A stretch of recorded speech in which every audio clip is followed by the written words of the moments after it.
Salam kasih dan sukacita dalam Tuhan kita Yesus Kristus. Kuasa kebangkitan Kristus ada di dalam hidup kita, memampukan kita, membuat kita tetap berdiri teguh di dalam Kristus Yesus. Puji Tuhan. Beberapa hari lalu kita memperingati perayaan Paskah. Itu hari perayaan di mana Yesus telah mati di Kalvari, darahnya tercurah mengalir untuk menebus kita, untuk membayar segala hutang dosa kita, dan sudah dibayar lunas sehingga kita adalah milik Kristus karena kita sudah dibayar lunas oleh darah Yesus. Puji Tuhan. Dan hari ini kita memperingati perayaan hari kebangkitan Tuhan kita. Yesus dahsyat, Yesus hidup, Yesus bangkit dari maut, Yesus mengalahkan maut, dan kita hidup di dalam Dia dan menerima hidup di dalam Dia. Puji Tuhan. Yesus kita luar biasa, Yesus kita dahsyat. Ebenezer, hari ini sampai hari ini Tuhan sudah menolong kita. Saya percaya hari esok, masa depan kita, Allah tetap mengasihi kita. Hari depan kita adalah Yesus, masa depan kita juga adalah Yesus. Yesus kita itu pasti dan luar biasa. Puji Tuhan. Pada saat ini sedikit renungan kita baca dalam Markus pasal 13 ayat 1 dan 2. Ketika Yesus keluar dari bait Allah, seorang muridnya berkata kepadanya, "Guru, lihatlah betapa kokohnya batu-batu itu dan betapa megahnya gedung-gedung itu." Lalu Yesus berkata kepadanya, "Kau lihat gedung-gedung yang hebat ini, tidak satu batu pun akan dibiarkan terletak di atas batu yang lain, semuanya akan diruntuhkan." Puji Tuhan. Yesus ketika ada di dunia, ketika dia datang ke dunia, dia memberitakan kabar baik, bukan hanya di lingkungan, bukan hanya di kalangan masyarakat saja, tetapi Yesus juga mengajar di bait Allah. Yesus juga memberitakan kabar baik di bait Allah. Karena bait Allah adalah tempat persekutuan orang-orang Yahudi ketika itu. Di sanalah umat-umat bangsa Israel datang beribadah. Di sana mereka mendengar firman, mendengar Taurat. Di sana mereka berkumpul bersama untuk mendengarkan Taurat Tuhan. Tetapi di sini, ketika Yesus keluar dari bait Allah, seorang muridnya berkata kepadanya, "Guru, lihatlah betapa kokohnya batu-batu itu dan betapa megahnya gedung-gedung itu." Kalau di sini dalam bahasa Yunani, bait Allah itu ada dalam dua kata, yang di sini menggunakan kata hieron. Hieron itu adalah sesuatu yang berbicara tentang gedung-gedung, berbicara tentang kemegahan yang ada di luar, kemegahan, kekuatan tembok apa yang ada di luar. Tetapi di sini Yesus mengatakan bahwa kau lihat gedung-gedung yang hebat ini. Yesus pun berkata bahwa itu memang hebat, gedung-gedungnya hebat, semua megah, luar biasa. Karena bagi bangsa Israel, kota Yerusalem adalah kota yang sangat indah, kota yang sangat penting, karena bait Allah ada di sana. Sehingga bangsa Israel menganggap kota Yerusalem itu adalah kota yang sangat indah dan mulia.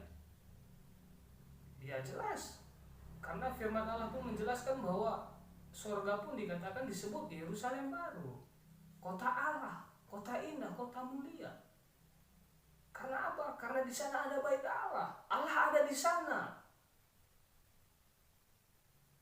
Keindahan dunia tanpa Allah itu hanya sampah dan sia-sia. Tetapi apapun, dimanapun, ketika Allah ada di sana, itu yang membuat tempat dan kota itu, bahkan rumah itu menjadi indah dan mulia. Tanpa kehadiran Allah, tanpa Allah ada di sana, semua hanya sia-sia. Makanya Yesus katakan, tidak ada satu batu pun yang akan berdiri di batu yang lain. Kenapa? Ketika Allah tidak ada di sana, itu semua hanya kesementaraan, hal-hal sementara. Semua yang di dalam Allah lah yang kekal dan mulia. Alangkah miris, sesuatu yang menyedihkan ketika pelayanan kita pun, hal-hal rohani kita pun berbicara tentang hal-hal kemegahan yang dunia, kemegahan fisik. Bukan lagi, mungkin kita bisa bangga dengan prestasi pencapaian apa yang kita bisa hasilkan dan kerjakan, tetapi itu hanya kemegahan yang akan sementara. tetaplah Allah. Tanpa Allah, semua hanya kesia-siaan. Sebab itu kita harus menyadari, oleh Kristuslah, oleh Allah lah membuat segala sesuatunya indah. Itulah yang memberikan kita hidup yang sejati.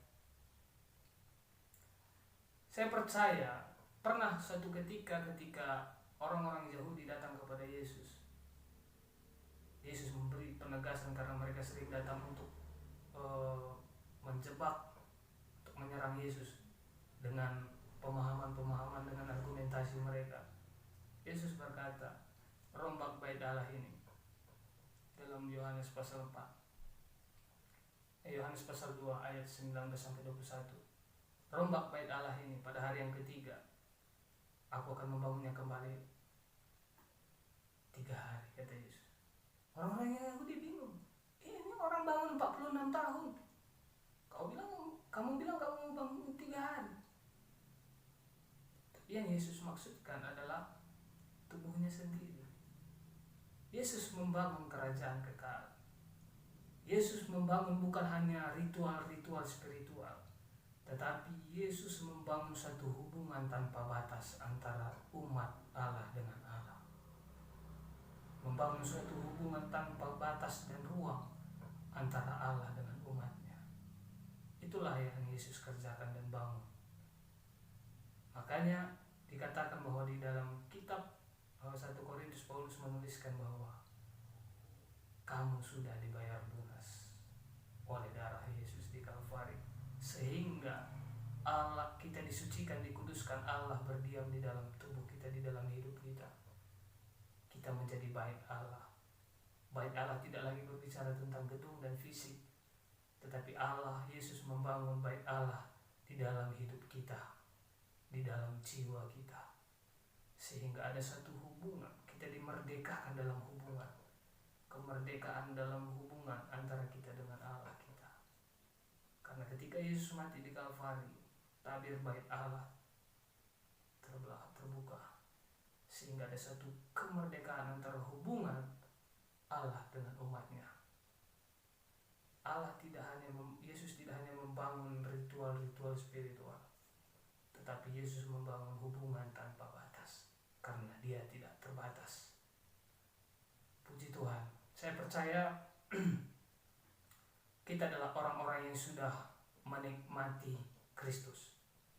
Kita orang-orang yang sudah ditebus, dibayar lunas, sehingga hidup kita bukan milik kita lagi, tetapi kita adalah milik Kristus. Dan oleh kuasa kebangkitan Kristus, pengharapan kita pasti, pengharapan kita kuat, hidup sejati ada di dalam kita, karena Kristus ada di dalam kita. Dan oleh Roh-Nya yang telah Dia curahkan bagi kita semua, yang akan terus memimpin kita untuk hari depan, hari esok. Karena di Ebenezer, sampai hari ini Tuhan sudah menolong, dan hari esok, masa depan kita tetaplah Tuhan. Yesus tetap menjadi hari esok kita. Yesus tetap menjadi masa depan kita, sebab Dia hidup. Ada hari esok buat kita semua, ada hidup sejati bagi kita semua. Puji Tuhan. Saya tutup dengan satu ilustrasi. Ada satu orang tokoh yang dia termasuk orang yang punya kemampuan, dia bisa berjalan menyeberangi tebing dengan hanya di atas utas tali, bernama Blondo. Ketika dia mau beratraksi, ada satu pembawa acara, MC-nya berkata, karena banyak yang hadir di sana, MC-nya berkata, percayakah saudara-saudara kalau Blondo ini akan sampai di sana dengan selamat? Yang hadir terdiam, karena mereka belum melihat bukti apa-apa. Mereka belum kenal ini siapa Blondo. Akhirnya MC berkata, ya udah, berjalanlah. Akhirnya Blondo berjalan sampai ke seberang sana dengan selamat. Orang mulai terkagum, terpana. Wah, luar biasa, karena hanya di atas utas tali bisa menyeberang di tebing terjal. Akhirnya MC bertanya lagi kembali kepada yang hadir, percayakah saudara-saudara kalau Blondo ini bisa berjalan di utas tali ini dengan selamat? sampai di seberang sana. Akhirnya mereka mulai ada yang berkata percaya, karena mereka sudah menyaksikan sendiri. Tapi meskipun masih ada yang ragu, akhirnya belum berjalan lagi sampai dengan selamat. Untuk apa? Selanjutnya MC bertanya kembali, percayakah saudara kalau Blonde ini akan sampai di seberang sana dengan selamat? Semua berkata percaya. Hampir semua orang yang hadir berkata percaya. Akhirnya si Blonde berjalan selamat dan mereka bersorak, wah luar biasa. Akhirnya disuruh bawa beban juga, selamat di seberang sana dengan membawa beban. Akhirnya untuk yang terakhir kalinya MC bertanya kembali kepada yang hadir di sana, percayakah saudara-saudara Blonde ini berjalan sampai ke sana? Semua berkata percaya dengan pasti dan teguh, kami percaya. Akhirnya si MC bertanya, siapa yang percaya kalau dia berjalan dengan selamat untuk ke seberang sana, berjalan bersama dengan dia? Semua terdiam. MC bertanya lagi, siapa yang percaya berjalan bersama dengan dia? Gak ada lagi suara apa-apa. Akhirnya MC turun, bertanya kepada orang yang hadir, bertanya kepada yang satu, orang muda, aku masih muda, masa depanku masih panjang, perjalanan hidupku masih panjang. Akhirnya MC pergi lagi kepada yang lebih dewasa lagi, yang sudah keluarga muda, berkata, anakku masih kecil, tanggung jawabku masih ada, aku harus rawat, aku harus pelihara ini dan itu. Akhirnya MC pergi lagi ke yang lebih tua, yang sudah lanjut usia, aku sudah sakit-sakitan, jantungku ini dan itu dan sebagainya. Akhirnya hampir tidak ada yang mau berjalan bersama dengan Blonde untuk menyeberang berjalan. Akhirnya MC terdiam sampai karena tidak ada lagi yang berjalan bersama dengan Blonde, tidak ada yang mau. Akhirnya tiba-tiba ada datang seorang anak, aku yang akan berjalan bersama dengan dia. Akhirnya si Blonde berjalan dengan anak itu dan sampai di seberang sana dengan selamat. Semua bersorak kegirangan, luar biasa, dahsyat, luar biasa, dahsyat, luar biasa, dahsyat. Tidak ada satu mulut pun yang tidak bersorak. Semua mengatakan bahwa itu luar biasa. Tetapi MC penasaran. Bahkan semua yang hadir penasaran. Siapa ini anak yang berjalan bersama dengan Blonde? Akhirnya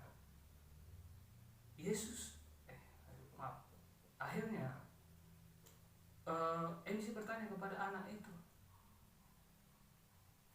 kenapa kamu berjalan bersama dengan dia? Datang anak ini bilang, iya, emang kenapa? Kok kamu mau berjalan? Kamu gak takut bahaya, jatuh atau bagaimana? Datang anak ini jawab, bilang seperti ini, dia adalah papa saya.